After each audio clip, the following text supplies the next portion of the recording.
lies affect the masses. There's no excuse. You've been loosed. This is From Destruction to Dignity with Janice Pons. Each week, Janice shares her wisdom to enlighten, educate, and advance the culture in America today. Janice Pons is a mother, author, and free thinker, and your host for our podcast this evening. Now let's join your host, Janice Pons. Greetings, greetings, greetings. Come on in. Come on in. Welcome, welcome, welcome. My name is Janice Pons. I am the host on this podcast, From Destruction to Dignity, Clinical Perspectives, Spiritual Truths. Now, tonight, we're going to continue our journey as we, the people, have been focused on specifics on a path that we've been on for the last few months related to gaining a clearer understanding regarding our nation, the Constitutional Republic of the United States of America, how it's structured and how it's supposed to work. We have our beautiful flag. We have our presidential seal. They are great symbols connected to our amazing nation. Now, as you can see, we have this fine gentleman sitting here, and some of you, you're familiar with this man. So just, put your seatbelt on because we're going somewhere. And it's expecting us when we get there. And you're just going to be so thrilled at this journey that we're going to take together. But first of all, I want to do a little housekeeping task here. I want to respectfully remind you, and I want to give a shout out to the 210 million Christians in America. Do you realize that's about 62% of our population? Oh, yeah. Along with the 1 million voices arising who are headed to the Washington Federal Mall on October 12, 2024. What's going to happen that day? It's going to be a powerful day. It's going to be a day of fasting, prayer, singing praises unto our God on behalf of America, our great nation, land of the free and home of the brave, which is under a ferocious attack right now. We are encouraging everyone all across this great nation to start with your own prayer hub. I have mine going at work, and then other people across the nation every Monday at noon, they're gathering on their lunch break to pray. And then some people are doing it more frequently than that. But what I am respectfully asking you to do, to join with me at least every Monday at noon, wherever you are, by yourself or with others, to pray for this great nation. And we're interceding for America. God is not done with America. You know why? We are still here. So I want to encourage you to go to hashtag Don't Mess With Our Kids. We want to support them in their efforts. This is a movement.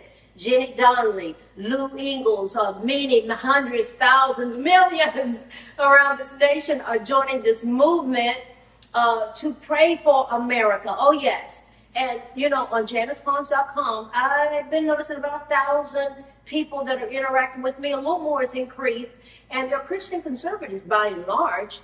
And on my Facebook page, there are about 32,000 followers that I have total, and that's growing. I appreciate the following. I do. Thank you. But that interaction that's been going on JanicePons.com, I am asking each and every one of you, let's say there's 1,000 of you, I want you to reach out to 10 Christians that you know, your family, your friends, your associates. Let them know about the 1 million voices arising. Said, look, that weekend we're going to Washington, D.C. We're going to stand up for our nation. We're going to pray for our nation.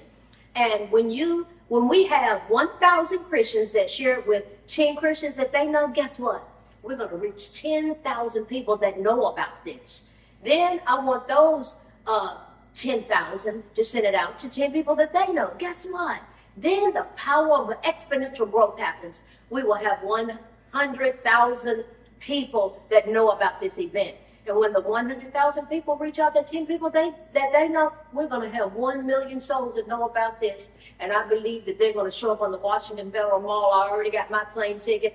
I've already got my group. I'm going to be all up in Capitol Hill. I'm having a ball when I go up there, strategically involved in some things related to our nation. So I'm going to be joining the 1 million Mordecai's and Esther's, men, women all over this nation to pray for the 265,900,000 Americans who are living paycheck to paycheck and can barely make ends meet. Remember about 7-8 months ago, it was 240 million. It's grown. 25,900,000 Americans are living paycheck to paycheck and can barely make ends meet. Those are the ones I'm standing in the gap for, and their families and the children and the students thereof, because it's a whole family unit. Listen, we got a lot going on. We have an election coming up, which is right around the corner. What is really important in light of all the dynamics being presented to us in our great nation? Who needs to be the leader of America? What's at stake? Is there anything at stake? Somebody tried to tell me it doesn't matter. Doesn't matter who the president is. Okay, I'll take that at face value, and I might even decide to take it as a grain of salt. So, does it matter who is in the White House? Remember, we've got three branches of government. We've got the legislative, we got the judicial, and we have the executive. The executive branch of government, the White House. This seal right here, that means a lot to me. I have it up here on purpose, for a purpose. Does it matter who is in this White House? Does it matter what they support? Listen, let's just go ahead and dive into the middle. All I'm dealing with is facts. Who promotes, who pushes, or who won't even tell you where they stand about dynamics in our country and policies in our country and pushing an agenda in our country that boils down to behavioral acts that would be considered perversion. And you know what makes it perversion? When it's targeting children. Let's go and put it right on down the middle. When it's targeting children, when we're teaching kindergartners and first graders how to do sexual acts on their body, there's no place in our public schools for that, but our taxpayer dollars are paying for it. And when they get in middle school, we already talked about what they're being taught to do with their fists. Okay? Who is promoting men going into women's restrooms? Right now in our military, I know firsthand of women who were sitting in trainings and they were informed that men, people who were born males, as evidenced by their chromosomes and genitalia, that they could be in the shower with the women now. Those women were petrified. Who's promoting that? Who's promoting tampons in the boys' bathroom? And our taxpayer dollars are paying for it. Who's promoting and saying it's okay to cut little girls' breasts off to make them boys? Who's promoting that you can be a boy today or a girl tomorrow? It really doesn't matter. You're pelicans. Don't even say you're a boy or a girl. Who's promoting that? Who's providing a place for a child if they decided that they want to be an animal? You can go over there and use the bathroom over there, baby. Who's promoting that? Who is sexualizing our children in schools and wants to be in the White House to run this country? A target has been put on their backs. Do we need to know this as Americans? Who is promoting people that have a particular persuasion regarding their sexuality, that they are the chosen ones to be in front of kindergartners and reading them stories? I got one question. Do we have any senior citizens from nursing homes? Do we have any veterans from the Veterans Association reading kindergartner stories? And if we don't, why not? Why is there a thrust for that particular group of people to be in front of our children? Who is promoting taking the rights of parents away? That in California, parents are being put in jail if they stand up and defend their minor dependent children. That's going on in our nation. My fellow Americans, there's a lot going on. There's a lot going on. And we need to be talking about it, and we need to be shouting it from the mountaintop. And I'm telling you what, everything I've said is true. No truth is ever a lie. And the last two podcasts, I have been talking about The Scapegoat, the book that God put on my heart to write. And I want to say that this book talks about and dives into and dissects the dynamics thereof surrounding. Who is the most scapegoated person in America right now? Who is it? You fill in the blank. Use your logic and deductive reasoning. I would go so far as to say in the world. So, I know this amazing man right here, Dr. Howard Hatcher. Welcome, Dr. Hatcher. It's good to be with you, Janice. I know it is. Listen, Dr. Hatcher is one of the most brilliant men I've ever met. Someone told me, you need to meet Dr. Howard Hatcher. I said, why? They said, because y'all think alike. And when I met him, and I said, we do think alike. I love Dr. Hatcher and his beautiful wife, Cindy. And they have two gorgeous daughters. This man is a leader's leader. I can't say enough about him. I would just go on and on and on. And they'd be like, okay, Janice, okay, we get it. This is an amazing man. And I'm absolutely privileged to have him here. So Dr. Hatcher had approached me about doing the forward or being involved in the beginning parts of his book, talking about it. He asked me to read it. Let me tell you, I'm going to go on and go to the core. I was captured on the first page.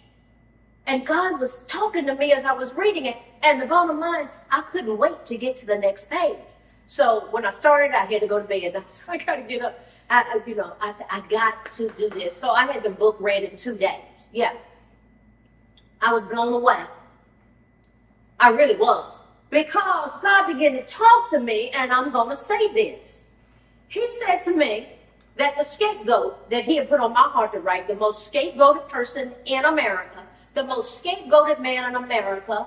And then when I saw this book, he said to me, look, I'm going to dive in. I might as well go there from the beginning. He said, these 2 books are going to save the nation.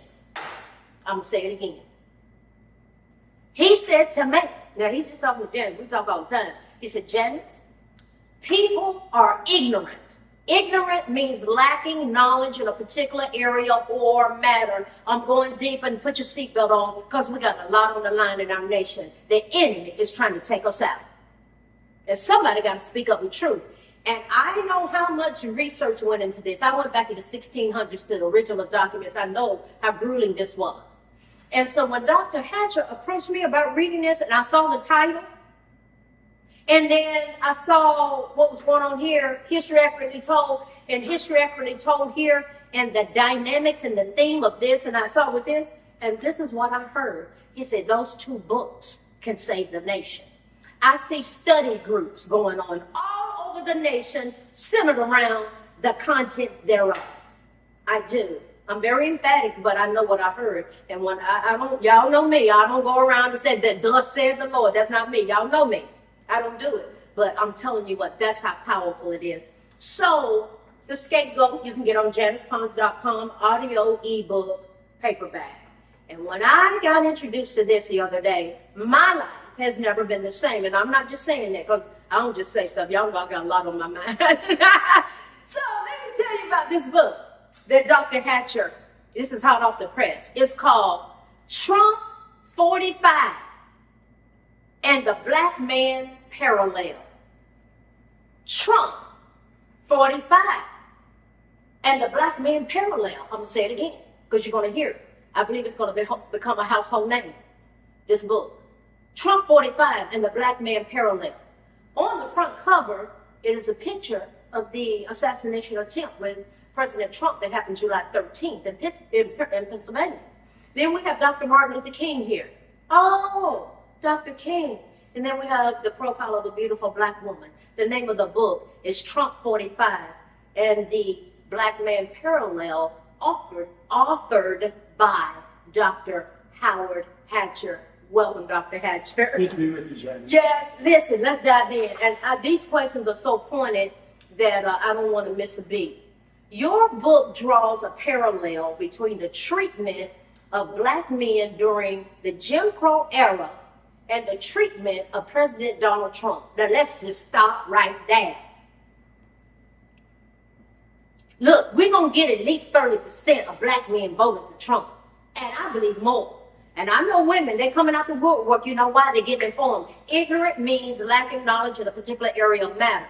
But when you get informed and get history that's accurately told and use logic and deductive reasoning, you're going to have your eyes open. And I pray that the eyes of every American, the eyes of our understanding are being enlightened, that we may know the hope of God's calling for your individual lives and for this nation.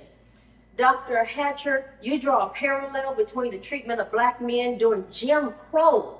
I grew up in Jim Crow. He was a mean guy.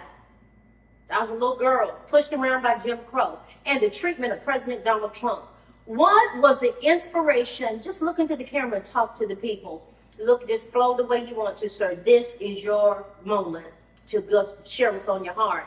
What was the inspiration between or behind making this connection, and how do you believe this comparison can help readers better understand contemporary political and social dynamics? You dive into that and so much more in Trump 45 and the black man parallel. Yes, sir. Well, excellent question, Janice.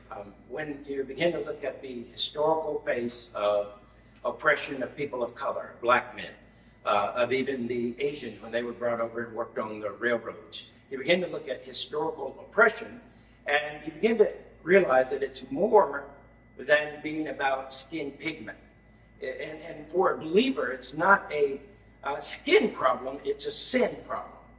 For a believer, it's not a pigment issue, it's a principle issue. And when we do a historical analysis, Trump becomes an enigma. And not only does Trump begin to illuminate our mind with what we would consider the white aristocracy. When we normally think of powerful white men, we imagine the upper crest caste system in white paternal leadership in the nation. That's what we imagine. Now, for years, pre-Donald Trump, we've always imagined, even back in the days of Roots and Kunta Kinte, you imagine the white massa. So historically, certain figures, because of wealth, because of influence, because of success, become automatically stigmatized and associated with a certain unspoken bias that exists innately inside of certain nationalities and races. But watch this. Yes. Even if you don't fit the narrative, you may be subconsciously judged, as we're seeing on television, the public mastication across every major news network of Donald Trump. Absolutely. So how did the man who was with Jesse Jackson giving money to his organization And his presidential campaign. and he's with, and he gives to Democrats, he gives to Republicans. Trump at that time, pre-running for office, you see that this man, he gives to Republicans, he gives to Democrats, and you also see that he's with white, he's with black, he's with Hispanic, he's with everyone. The moment he runs for office, how did he overnight become a racist? You see him with Al Sharpton, you see him with every major influencer, you see him in the sports media, you see him in the entertainment industry, you see him occupying and interfacing with the top 7 mountains of influence. And the 7 mountains of influence have to do with academia, they have to do with religion, have to do with the business mountain, have to do with the government mountain. So you see this man interfacing with every mountain of influence that primarily influences every nationality, every culture on the demographic of the planet. But one day we wake up and all you see in the headlines is he's racist. He's racist. Yeah. He's racist. So for me, my inspiration came when I began to take a deep dive and find out, number one, if there is a sudden public clamor to masticate and villainize, that may require deeper research on the part of an honest intellectual, on the part of those who are practicing intellectual honesty. And I think I need to say that, put a pin there. Intellectual honesty is what's going to be judged at the judgment seat of Christ. He's going to look to see if our consciences are defiled or if we put pigment over principle. Listen. If we put party over principle. Yes. If we put preference over principle. God's word is the standard, it is the statute. In fact, Janice, when you look at the word principle, the root word of that word principle is a Greek word, the Greek word arche. The Greek word arche literally means prince, root of principle, prince, and that word prince translates as first in line. You call him the prince of the country. You call someone the prince, which means They are the leader. They have preeminence. So this is where this connects. Principle also translates as law, statutes. Those words are interchangeable. You'll say the prince or the leading principle of which is what the Supreme Court argues is principles and statutes of law. So when you look at God looking at man, he looks to see, what is your principle? Is it based on my word? Though your word have I hid in my heart that I might not sin against you. Your word I hid in my heart. So I want to stand before God being intellectually honest without my conscience being cauterized and burned at the nerve ending so that I can no longer feel. Now, I covered this in the book, Trump 45 and the Black Man Parallel, because what we're dealing with now is an overwhelming media intoxication with public influence for a desired outcome. But that's not the only thing that we're seeing. A little bit of background, Janice. I subcontracted for an organization that worked with the Bureau of Prisons. In that work, I read the case files and I saw behind the scenes who lives next door. And I would show up when they least expected it. People in my case file. I show up when you least expect it, knock on your door and say, Mr. Hatcher, I need to come in and check your place. And each of the individuals that were let out from prison early had a special phone in their home. That phone had to be open 24 hours a day. Yes, sir. Someone decided that we were overcrowded in our prisons and we needed to release people into society even before they had their consciences had changed and they had accepted their social responsibility. So I saw what was really happening in the prison system behind the scenes. And I read all the case files of white, black, Italian, Hispanic, Asian, every nationality is in my case file. One thing that I found interesting is that law, principle is always at center. Law, principle, you go to court, they're going to use the law to judge you. Historically, laws are what was used to fill the prisons. And in my book, I document when the laws were passed, who made the laws, and how far back into our national history does the manipulation of laws to target opponents. Yes. So let me say this. Donald Trump is a startling enigma. He's a modern enigma, a puzzle piece that's difficult to decode.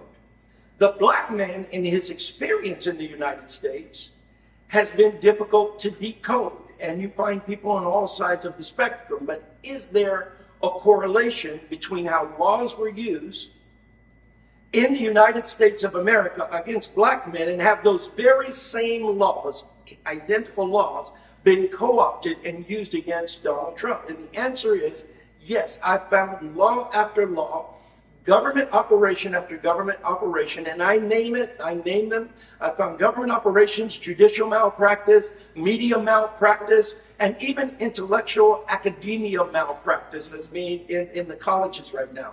So my inspiration is actually the pursuit of intellectual honesty. If it's true, it's true. If it's not true, then it's not true. Wow. How's that for an introduction? Wow. Wow, wow. So the Justice Department and political targeting, let's talk about that a little bit. Your book suggests a historical continuity in the political use of the Justice Department against both black men and Donald John Trump. Now that's a heavy statement. Can you provide some specific examples where you see this political targeting in action specifically, and how it has affected public trust in the justice system? Well, right now, the majority of Americans do not trust media. Now, those are actual Pew statistics. Yes, sir. They do not trust the media. And it's because the weaponization of media mixed with the weaponization of the justice system. So we're all familiar with redlining. And these were redistricting to favor certain powerful people in the city. They wanted certain land. And so the people in power could reapportion and draw the boundaries for the land and districts differently at will, according to what they wanted to do, whether it was an overpass, whether they wanted to build new apartments, whether they wanted to do an industrial building complex, whether they wanted to put in a mall. And so that land became of great significance if you're talking about monetary increase. Well, in our laws, there were the voting laws that were discriminatory. There were, now watch, and here's the curveball. In the United States government, we went through the suffrage movement. That wasn't about disenfranchisement of black people. The suffrage movement was about different disenfranchisement of women. In 1920, that was what it passed. Of women. Yeah. So was it about color in that particular legislative fight? No, it was about power. It was about ultimate control, and anyone that could serve as a threat to the ruling class's ultimate agenda, which at the end of the day is subjugation, was disenfranchised from the process. So black people weren't allowed to read. Black people went there, not all in every state. That's right. You had the blue states, you had red states, but you saw the use of laws, sundown laws, misogyny laws. What's sundown? People don't know what that is. Well, in certain places, you're not allowed to be out in public. There's a curfew. There's an imposition. There's a curfew. So in the United States, we've lived through certain public control mechanisms that have been legally put in place. But the one that blows me away, because my wife is white, Yes. right? She's beautiful too. Oh, she's lovely. She's a rock star. She is. But with the misogyny laws, Oh, black people were not allowed to marry white people. that's right. There are actually states that had laws on the books that banned interracial marriage. You address that very quickly. And the same people who were saying that believed the Bible, that their great super great grandfather Noah was the only one on a boat with 8. There were 8 of them on the boat. Noah, his wife, his 3 sons, and their wives. There were 8 of them on a boat. Now, at that time, every human being on the face of planet Earth, if you believe the Bible, was wiped out. So every black man, if you track his roots as a Bible believer to his great super great grandfather, you're going to reach Noah and only 8 people on that boat.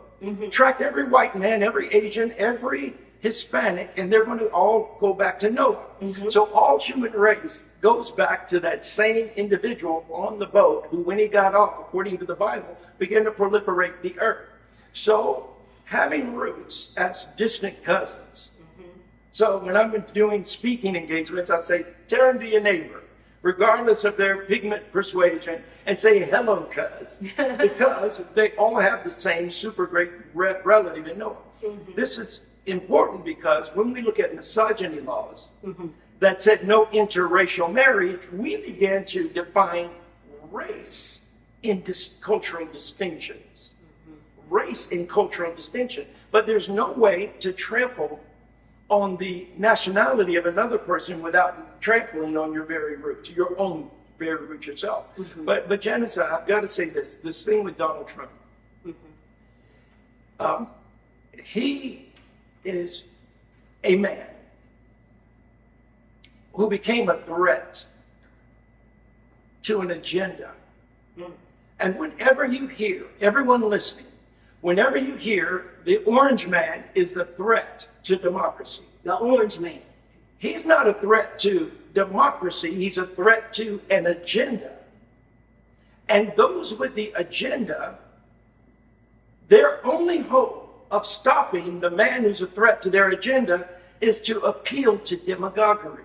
Now, demagoguery means to appeal to the basic instincts and lower nature of humanity in an effort to gain them in allegiance to your side. So demagoguery is the tool that political elites, academic elites, and government elites use when they get up on their speeches. They want to appeal and start talking with a Southern accent or a black accent when you get around black people. But normally you don't talk with that type of accent. Yeah. You don't use that language, but that's the manifestation of demagoguery, where you employ certain cultural euphemisms, certain cultural cliches, and behavioral patterns. And like washing the collars in the bathtub. Absolutely. And I knew a mean guy down the block. Yeah. And his name. And so whenever you begin to look at the use of demagoguery, it's going to appeal to the prejudices in man to gain allegiance in a way that makes you just overlook the facts.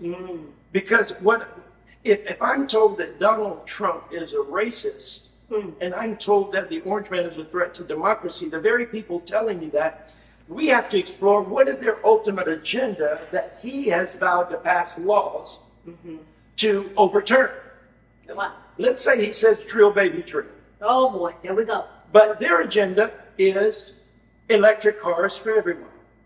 No gas-powered, coal-powered cars on the roads within the next 20 to 25 years. So now we're talking about policy. Policy. So he's a threat to the policy that's being shaped and formed by those who are supported by those very corporations and those very powerful interest groups who stand to benefit from having their people in office. Now stop right there. That is so good, Dr. Hatcher, because what you just effectively did was you connected the dots. And that's what I endeavor to do on this podcast, connect the dots so people can use logic and deductive reasoning to go, oh, that's an oh moment. And that leads me into this question here, the concept of the court of public opinion. It plays a significant role in your book. I was just blown away. I said, what is he going to say next? How do you think this informal court well, actually, you kind of explained it, how this informal court has influenced the perception of both Trump and black men, and how does it differ from the legal system's role? Well, when you look at the death of a nation, when a sitting president has an open screening, for example, in the White House, and it portrays a black man or a white person in blackface chasing down a white lady dressed in white. Birth of a Nation. Birth of a Nation. Woodrow Wilson, And 1915 in the White House. When you see that, and this is the mindset that is assimilated and culturally finds it acceptable to present that ideology. And that tells you what the presidential and the government, the people in power in government, where their mindset is. Now, fast forward. If they're comfortable doing that from authorized by the highest seat in the land, fast forward, presenting those types of pictures in media, in entertainment, through Hollywood, when you begin to do that, you're able to sway public opinion, and you're able to shape whether someone is castigated and judged by an informal court of public opinion. Wow. Where has it happened? How has it happened?